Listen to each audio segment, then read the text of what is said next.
Senhor,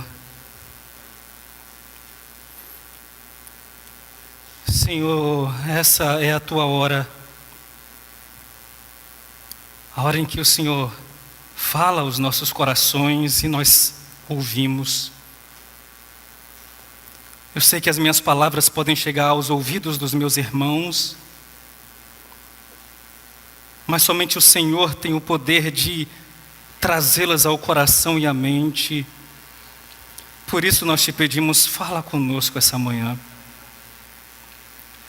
Consola, conforta, confronta, traz convicção de pecados e nos leva à cruz. Em nome de Jesus. Amém. Seu nome era Horatio Spafford. Ele era um advogado bem-sucedido até acontecer algo inesperado. Um incêndio em Chicago, a cidade onde ele morava, devastou suas propriedades. Ele era uma daquelas pessoas que tinha muitas posses, era uma daquelas pessoas que tinha um bom trabalho, mas com esse incêndio ele acabou perdendo muita coisa. Querendo realizar o desejo da sua família, a mãe e 4 filhas, sua esposa, com mais 4 filhas, ele as envia para a Europa, mas ele não esperava pelo que estava para acontecer. O navio em que sua família estava se choca com outro e em 12 minutos apenas afunda. A mãe das meninas vai para o convés, tenta segurar as 4 filhas enquanto o navio vai afundando, mas a força era tão grande que eles se separam. A mãe desmaia, fica inconsciente e acorda num outro barco, sabendo que suas filhas tinham morrido. Ela escreve uma carta para Horatio dizendo: salva sozinha. Apenas essas 2 palavras. Spafford, ou Horatio, quando ouve essa notícia horrível, pega um navio e vai direto para onde a sua esposa estava. E no meio do caminho, enquanto eles estavam em alto mar, o capitão chega para Horatio e diz: muito provavelmente, foi aqui onde suas filhas morreram. A expectativa é de que você visse alguém enfurecido, alguém zangado, alguém abatido. Mas Horatio escreve uma canção das mais belas que foi traduzida para o português dessa forma: se a paz a mais doce me deres gozar, se a dor a mais forte sofrer, ou seja o que for, tu me fazes saber que feliz com Jesus sempre sou. Quando você ouve essa música, ou quando você percebe que ele escreve algo assim, você se pergunta: como pode alguém escrever uma letra dessa, ou uma música dessa, num momento como esse? Como pode alguém se manter tão firme numa situação como essa? E uma das respostas para essa pergunta está em 2 Timóteo, capítulo 2, versos 1 e 8, que eu gostaria que os irmãos lessem comigo.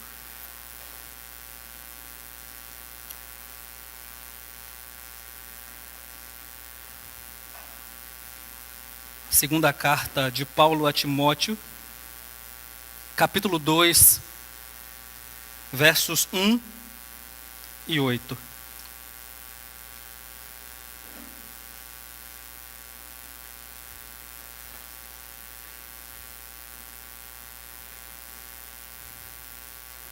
Segunda Timóteo 2, a partir do versículo 1. Todos acharam? Amém. Tu, pois, filho meu, fortifica-te na graça que está em Cristo Jesus. Verso 8. Lembra-te de Jesus Cristo, ressuscitado de entre os mortos, descendente de Davi, segundo o meu evangelho. Amém. Essa carta que Paulo escreve a Timóteo é uma carta pastoral e muito pessoal. Timóteo era filho na fé de Paulo e tinha tirado da custódia de sua mãe e de sua avó para uma viagem missionária. Na verdade, é a segunda viagem missionária de Paulo. E agora, depois de cerca de 13 anos, Paulo escreve sua última carta preso em Roma. Sabemos que Paulo estava preso em Roma por causa dos versículos 16 e 17 do capítulo 1. Vejam comigo, capítulo 1, versos 16 e 17. Conceda o Senhor misericórdia à casa de Onesíforo, porque por muitas vezes me deu ânimo e nunca se envergonhou das minhas algemas. Antes, tendo ele chegado a Roma, me procurou solicitamente até me encontrar. Paulo estava preso em Roma e sua preocupação era animar Timóteo em meio ao sofrimento e à perseguição que estava acontecendo nesse período. Vejam comigo o versículo 8 do capítulo 1. Não te envergonhes, Paulo dizendo a Timóteo, não te envergonhes, portanto, do testemunho de nosso Senhor, nem do seu encarcerado que sou eu. Pelo contrário, participa comigo dos sofrimentos a favor do Evangelho, segundo o poder de Deus. Precisamos lembrar que essa, meus irmãos, é provavelmente a última carta de Paulo no Novo Testamento. Paulo está preso, sabendo que estava prestes à morte. E ele estava no período de um dos maiores períodos de perseguição da igreja, que foi o período do imperador Nero, conforme a gente provavelmente vocês já ouviram muitas vezes por meio da série que o pastor trouxe aqui em 1 Pedro. Mas lembrem-se que o imperador Nero foi aquele imperador que tentou reformar Roma, e por meio dessa reforma ele coloca fogo num bairro de Roma, e ao colocar fogo, ele percebeu que a população não gostou disso, e muitas pessoas não gostaram disso, e para se livrar da culpa, ele coloca a culpa de queimar esse bairro nos cristãos. E os cristãos começam a ser grandemente perseguidos por causa disso. Os cristãos começam a ser perseguidos de tal forma que alguns eram queimados e colocados numa estaca e levantados para poder iluminar as ruas de Roma. A perseguição estava grande naquele lugar. Paulo estava preso, os irmãos estavam sendo perseguidos e Timóteo, como líder da igreja de Éfeso, precisava ser motivado, precisava ser animado. Então, no versículo 3 do capítulo 2, Paulo novamente reforça esse pedido a Timóteo. Vejam comigo o capítulo 2, versículo 3, dizendo: participa dos meus sofrimentos como bom soldado de Cristo Jesus. Só que aqui no versículo 3 do capítulo 2, nós percebemos que Paulo coloca esse verso numa estrutura maior, uma estrutura em que você tem a graça de Deus como elo de todo o capítulo, ou como ponto-chave de todo o capítulo. Vejam o versículo 1 do capítulo 2. Tu, pois, filho meu, fortifica-te na graça que está em Cristo Jesus. Vejam, Paulo, antes de dizer participa dos meus sofrimentos, no versículo 3, ele diz, fortalece-te na graça que está em Cristo Jesus. A ideia aqui não é de se fortalecer apenas uma vez, não é de se fortalecer apenas um dia, mas de continuamente se fortalecer. E mais, a ideia não é algo ativo em que você tem que se fortalecer com as suas próprias forças, mas que você deve ser fortalecido. A ideia é principalmente passiva aqui. Seja, Timóteo, fortalecido na graça. Seja fortalecido através da graça. E a gente precisa lembrar que a graça não é apenas um favor imerecido, mas a graça é também um favor desmerecido. A gente muitas vezes conhece essa expressão que a graça é um favor imerecido, mas dificilmente a gente costuma dizer que a graça é um favor desmerecido. E qual é a diferença entre as duas coisas? A diferença é que se você estiver passando pela rua e encontra um mendigo com fome, você vai passar pela rua, vai encontrar um lugar onde tem um prato de comida, você vai dar a ele. Isso é um favor imerecido. Mas, imagine uma outra cena. Você está passando pela rua, o mendigo olha para você e começa a falar muito mal de você. Começa a te xingar, começa a falar várias palavras que te ofendem, várias palavras que te machucam. E tenta até pegar pedras e paus para poder jogar em você. Você passa, procura um lugar onde tem comida, compra e diz, aqui, isso é para você. Isso é um favor desmerecido. E isso nos faz lembrar que é justamente isso que nós fazemos com Deus. Pegamos pedras e paus para tentar se rebelar contra Deus.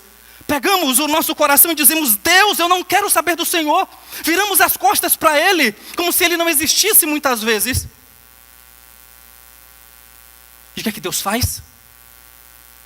Quando você vem a Ele em arrependimento e fé, Ele te chama de filho. Ele te chama de filho. Isso é favor desmerecido. E Paulo está dizendo para Timóteo: Timóteo, seja fortalecido nessa graça que está em Cristo Jesus, que está nessa união com Cristo, que está nesse relacionamento com Cristo Jesus pela fé. Não é se fortalecer com as suas próprias forças, Timóteo, mas é ser fortalecido, imergido no favor de Deus em Cristo Jesus. E então Paulo começa a apresentar um modo importante de se fortificar nessa graça. Versículo 8, ele diz: lembra-te.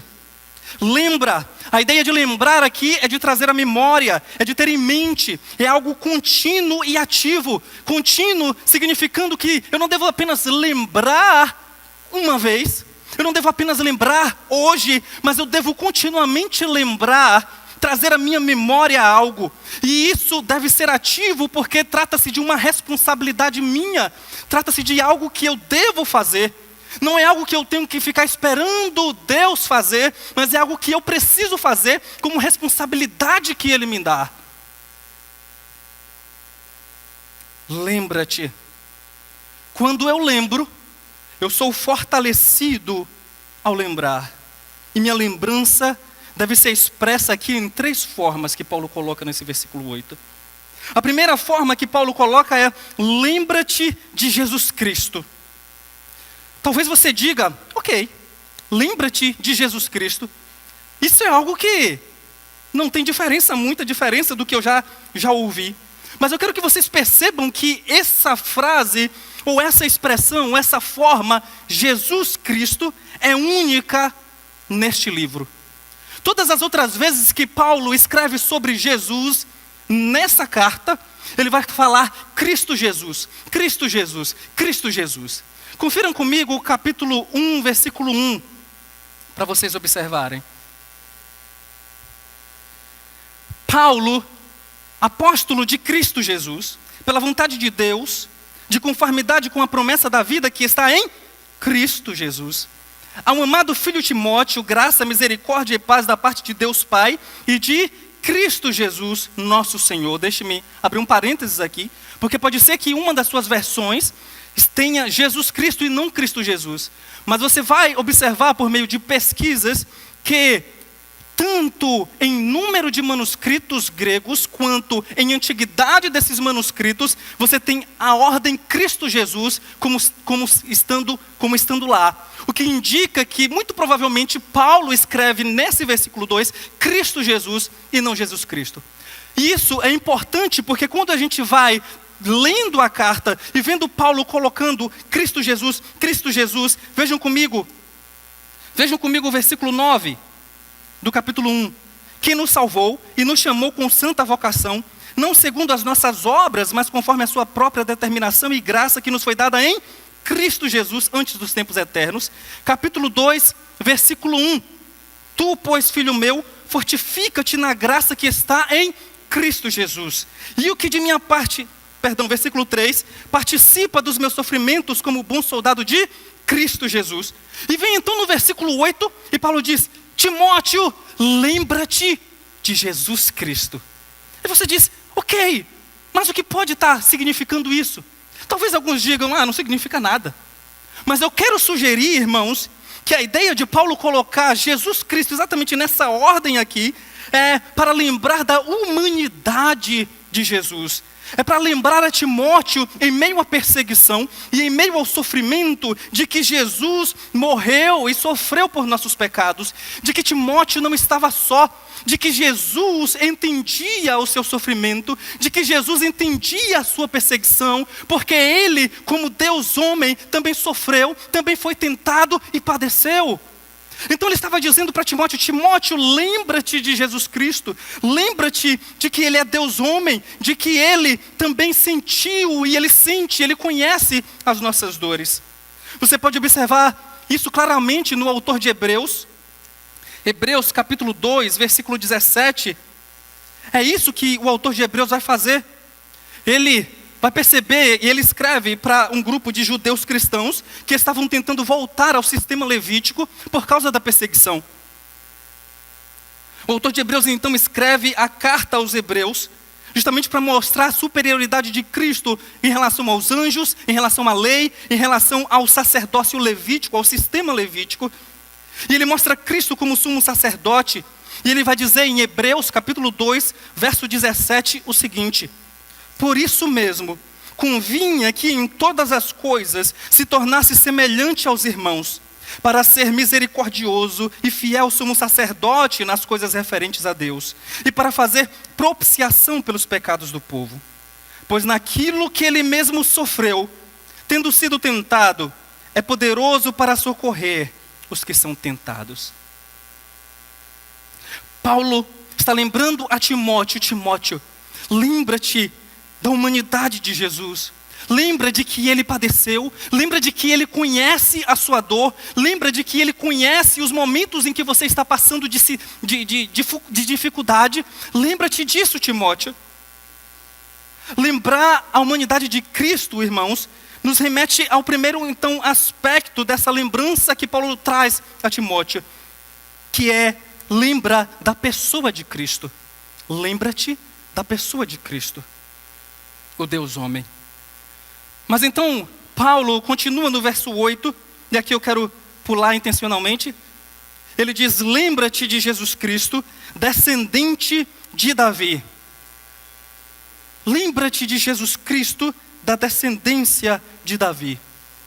Isso aqui é importante, porque talvez você não pegue o link que Paulo está fazendo de início, mas eu quero convidá-lo a lembrar da aliança que Deus faz com Davi. Segundo Samuel capítulo 7, Deus faz uma aliança com Davi em que diz: Davi, você quis construir uma casa para mim, agora eu que vou construir uma casa, uma dinastia para você, e o seu reino vai ser um reino eterno. O seu descendente que haverá de reinar, reinará eternamente. Davi crê nisso, espera que esse descendente fosse Salomão, só que na expectativa tanto de Davi quanto dos outros, essa expectativa é frustrada. Por quê? Salomão morre. Os reis que vêm após Salomão, todo o povo fica naquela expectativa: será que é ele, aquele rei que viria para cumprir a promessa que Deus fez a Davi, como uma aliança incondicional? E o que acontece? Todos os outros reis morrem, vem o exílio, o povo é exilado, o povo fica sem rei por um tempo. Aí você entra nas páginas do Novo Testamento. E quando você vai para Mateus capítulo 1, versículo 1, o que é que ele diz? Livro da genealogia de Jesus Cristo, filho de Davi, filho de Abraão. O que Mateus estava querendo trazer aos judeus que ele estava escrevendo era: ei, esse Jesus que eu estou apresentando para vocês é o filho descendente prometido que Deus tinha dito em aliança a Davi. Ele é o Messias, ele é o Cristo que haveria de vir e que iria reinar eternamente. E Paulo está trazendo isso à tona para Timóteo, para lembrá-lo que Jesus, esse Jesus que ele deveria lembrar, é rei. É rei. Cristo reina assentado à direita de Deus Pai. E como rei, ele exerce seu senhorio e soberania sobre tudo e todas as coisas. Como rei, ele nos sujeita para si, nos defende e vence seus e nossos inimigos. Precisamos lembrar que Jesus como rei tem o controle de todas as coisas. Precisamos lembrar que Jesus como rei tem o controle de todas as nossas situações, porque afinal de contas, nós estamos na história de Deus. Nós estamos no grande quadro de Deus. E Deus, por meio do seu grande plano, por meio de sua ação na história, vem cumprindo o seu grande plano. Precisamos lembrar que Jesus reina. Precisamos lembrar que Jesus reina. É por isso, irmãos, que no versículo 12, Paulo canta. Ele começa cantando desde o verso 11 de 2 Timóteo 2. Mas no verso 12 ele diz assim: se perseveramos, também com ele reinaremos. Só essa parte. se perseveramos, também com ele reinaremos. A ideia de perseverar aqui é algo contínuo, como a própria palavra sugere. A ideia de resistir, permanecer. E Paulo diz, se nós resistirmos, se nós permanecermos, também nós iremos reinar com ele. Timóteo, lembra que Cristo é rei, ele é soberano sobre todas as coisas, mas lembra também que há um final grandioso para nós que cremos, lembra também que há uma esperança gloriosa para nós que cremos, nós iremos reinar com Cristo. Lembra disso, Timóteo. Lembrar que Cristo é da descendência de Davi, nos remete ao segundo aspecto dessa lembrança, o ofício de Cristo. Então vimos que Paulo nos ensina a lembrar da pessoa de Cristo, nos ensina a lembrar do ofício de Cristo. E por último, ele nos ajuda a lembrar de uma terceira coisa.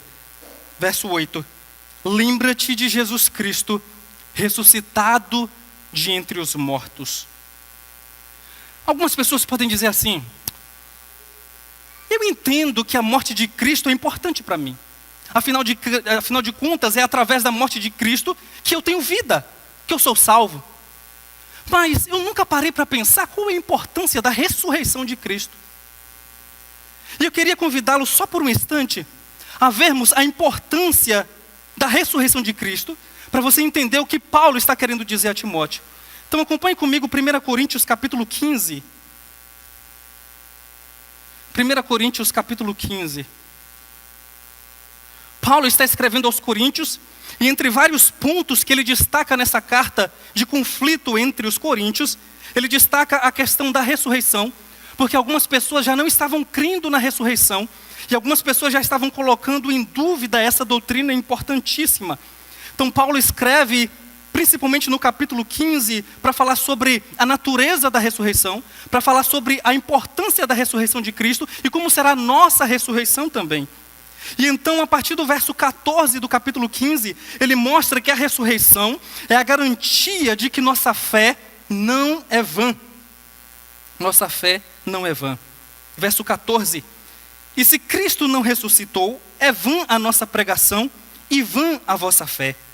E somos tidos por falsas testemunhas de Deus, porque temos asseverado contra Deus que ele ressuscitou a Cristo, ao qual ele não ressuscitou, como alguns dizem, se é certo que os mortos não ressuscitam. Porque se os mortos não ressuscitam, também Cristo não ressuscitou. E se Cristo não ressuscitou, é vã a vossa fé, e ainda permaneceis nos vossos pecados. E ainda mais, os que dormiram em Cristo pereceram. Se a nossa esperança em Cristo se limita apenas a esta vida, somos os mais infelizes de todos os homens. Paulo continua, além disso, dizendo que a ressurreição é a garantia de que nossa luta vale a pena. Vejam comigo versos 30 a 32 do capítulo 15. Paulo diz, e porque também nós nos expomos a perigos a toda hora. Dia após dia morro. Eu o protesto, irmãos, pela glória que tenho em vós outros, em Cristo Jesus nosso Senhor. Se como homem lutei em Éfeso com feras, que me aproveita isso? Se os mortos não ressuscitam, comamos e bebamos que amanhã morreremos. Não vos enganeis, as más conversações corrompem os bons costumes. Paulo está lembrando, vale a pena lutar, vale a pena perseverar e vale a pena resistir por causa da ressurreição de Cristo. Por que é que nós, irmãos, perdoamos? Por que é que nós, irmãos, obedecemos? Por que é que somos zombados por sermos honestos? Por que é que perseveramos? Sofremos pelo Evangelho, se não há ressurreição, se não há eternidade. Mas Cristo ressuscitou, por isso eu posso continuar. Meu trabalho no Senhor não é vão.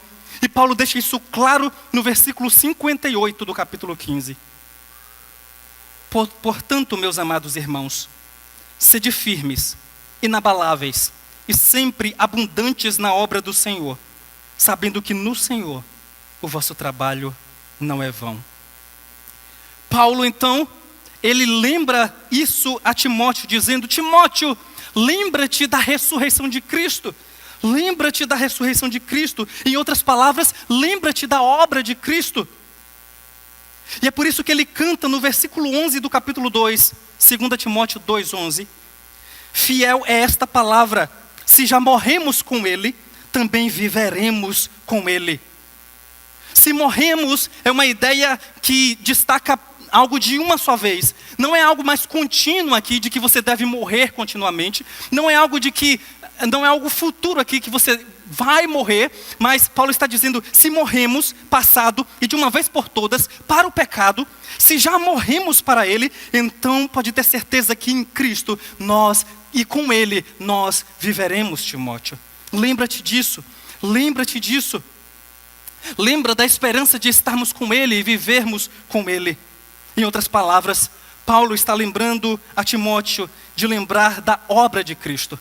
Então vejam os 3 aspectos no verso 8 sobre o que devemos lembrar: a pessoa de Cristo, o ofício de Cristo e a obra de Cristo. E sabe o que é mais belo nisso tudo? A última parte do verso 8. Segundo o meu evangelho. Percebam que a pessoa de Cristo, o ofício de Cristo e a obra de Cristo são o resumo do evangelho de Paulo. Em outras palavras, o que Paulo está centrando a Timóteo aqui é: Timóteo, lembra-te do evangelho. Para a gente confirmar que isso não está apenas no verso 8, eu gostaria que vocês vissem comigo, Romanos capítulo 1. Romanos capítulo 1. E você vai perceber que é a mesma coisa que Paulo está tratando. Romanos capítulo 1, verso 1. Paulo, do 1 ao 4. Paulo, servo de Jesus Cristo, chamado para ser apóstolo, separado para o evangelho de Deus, o qual foi por Deus, verso 2 é uma descrição desse evangelho, o qual foi por Deus outrora prometido por intermédio dos seus profetas nas Sagradas Escrituras. Com respeito a, ou acerca de, aqui é o conteúdo do evangelho, que ele fala no versículo 1.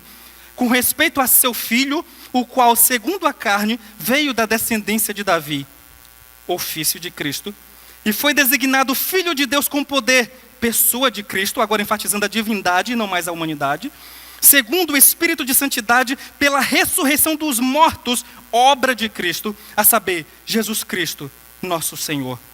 Em outras palavras, o que Paulo está lembrando a Timóteo, ou fazendo com que Timóteo perceba através dessas palavras é: Timóteo, lembra-te do Evangelho. Lembra-te do Evangelho que te transforma. Lembra-te do Evangelho que te trouxe cativo a Cristo. Lembra-te do Evangelho em meio à perseguição, em meio à luta, em meio à provação, em meio à dor. Lembra-te, Timóteo, do Evangelho. Lembre-se, irmãos, da pessoa de Cristo, do ofício de Cristo e da obra de Cristo. Lembre-se, irmãos, do Jesus ressurreto em meio ao sofrimento. Lembre que ele venceu o mundo, João 16:33. Estas coisas vos tenho dito para que tenhas paz em mim. No mundo passais por aflições, mas tende bom ânimo, eu venci o mundo.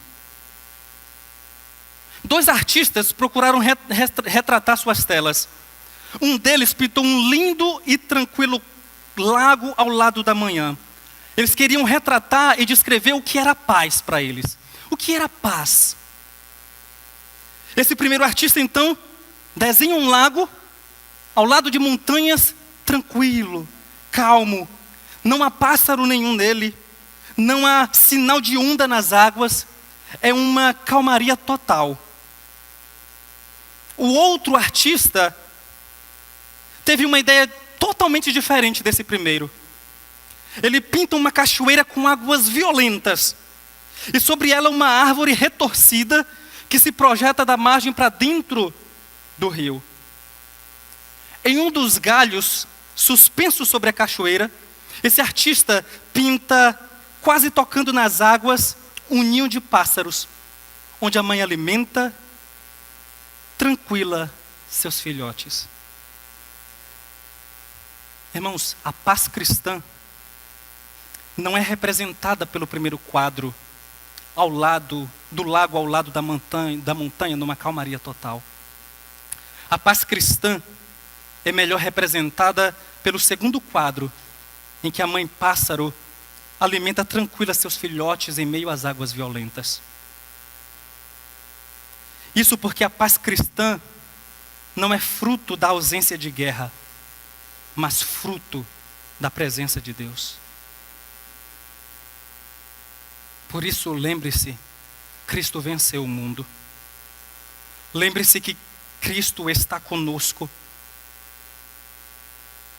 Mateus 28:20, eis que eu estou convosco todos os dias até a consumação dos séculos. Você não está só. Você não está só. Lembre-se que Ele ressuscitou e viveremos com Ele. Nós somos peregrinos, nós não somos daqui. Tem uma ilustração que muitos de vocês conhecem, de um missionário chinês, que estava se aposentando, voltando aos Estados Unidos, e depois de vários anos servindo na China, ele envia uma carta à sua igreja dizendo, eu vou voltar, vou me aposentar e vou voltar aos Estados Unidos. E então, ele entra na terceira classe do navio, enquanto volta de viagem, ele começa a ouvir vários balões estourando, vários gritos, e ele diz para sua esposa, esposa, estão esperando por nós. Quando ele chega nas ruas do país, ele só vê vários balões estourados, vários confetes na rua, e o vento levando tudo isso, sem ninguém na rua. E ele diz, como pode? Eu pensei que os irmãos estariam aqui para me receber. Eu pensei que eu estaria aqui me alegrando com eles, mas ninguém veio. Ninguém nos recebeu. Quando chegamos, eles então vão para casa. E ele, muito chateado, diz à sua esposa, converse com Deus e diga que resposta Ele nos dá para toda essa ingratidão. Depois de tanta luta, doenças e desafios, ninguém nos recebeu em nossa própria casa. Ele sai e vai caçar. E depois de cerca de 2 horas ele volta e diz, e aí, esposa, você perguntou a Deus por que fomos recebidos tão mal em nossa própria casa? E ela disse, sim, eu perguntei. E o que foi que ele disse? E a esposa disse, ele disse que nós ainda não chegamos em casa. Nós não somos daqui. Nossa vida não deve ser pensada apenas para o aqui e agora. Muito daquilo que desejamos realizar não acontece do jeito que queremos, simplesmente porque não somos nós quem escrevemos nossa própria história. Deus, em seu amor, está escrevendo uma história melhor do que qualquer história que poderíamos escrever para nós mesmos. Por isso, irmãos, ore. Ore para que Deus te ajude a lembrar, porque não é fácil, mas é por graça. Ore para que Deus te ajude a lembrar no momento da dor, a lembrar do Evangelho, a lembrar de Cristo. No momento da perseguição, no momento da calúnia, no momento da tentação, lembra-te de Cristo Jesus. Lembra-te de Jesus Cristo. Lembra-te de Jesus Cristo quando as garras do pecado tentarem vir contra você. Se proste diante da cruz e fique lá. E diga, Deus, custe o que está, não me tire daqui. Custe o que custar, mantenha-me de joelhos. Porque a verdade é que nós não estamos prontos para o dia da aprovação. Não estamos prontos, nós dizemos pronto. Esse é o momento, agora eu estou pronto, pode vir o que vier. E a primeira coisa que você faz é esquecer de Jesus. E muitas vezes o que acontece é que você quer esquecer. Muitas vezes o que acontece não é que você não lembra simplesmente, é que você não quer lembrar. Você não lembra de Cristo. E Paulo diz, lembra-te de Jesus Cristo, da sua morte, foi por você. Se você é cristão, se você creu nele, é por você. Oh, o que é que eu estou fazendo com a cruz de Cristo? Ou o que é que eu estou fazendo com a sua morte? O que é que eu estou fazendo com a vida que Ele verteu por mim? Lembra-te do Evangelho. É a graça que nos fortalece, irmãos. E é justamente quando você se colocar diante da cruz, lembrando de quem Cristo é, do que Ele fez e do que Ele faz, é que podemos cantar como Horácio cantou. A vida é o anseio do meu Salvador. Em breve virá me levar ao céu onde vou para sempre morar com os remidos na luz do Senhor. Lembra-te do Evangelho. Apesar da dor, podemos dizer, vai bem com a minha alma. O hino foi traduzido como, sou feliz com Jesus. Mas o que ele fala em inglês é, vai bem com a minha alma. Apesar do que eu vejo, apesar da dor que eu estou sentindo de perder as minhas filhas, vai bem com a minha alma, porque eu tenho Cristo. Isso basta. Senhor, obrigado pela cruz. Obrigado pelo Evangelho, que apesar de nós, nos restaura a Ti, nos atrai a Ti. Não nos deixe, Senhor, perder de vista a cruz. Não nos deixe perder de vista o Evangelho que nos salvou. Não nos deixe perder de vista a Tua graça. Mas ajuda-nos, Senhor, a nos manter de joelhos, a nos manter firmes, de joelhos, porque o crente só está em pé quando ele está de joelhos. Nos ajude a nos manter lá, custe o que custar, para a Tua glória e pela Tua graça. Amém. Amém.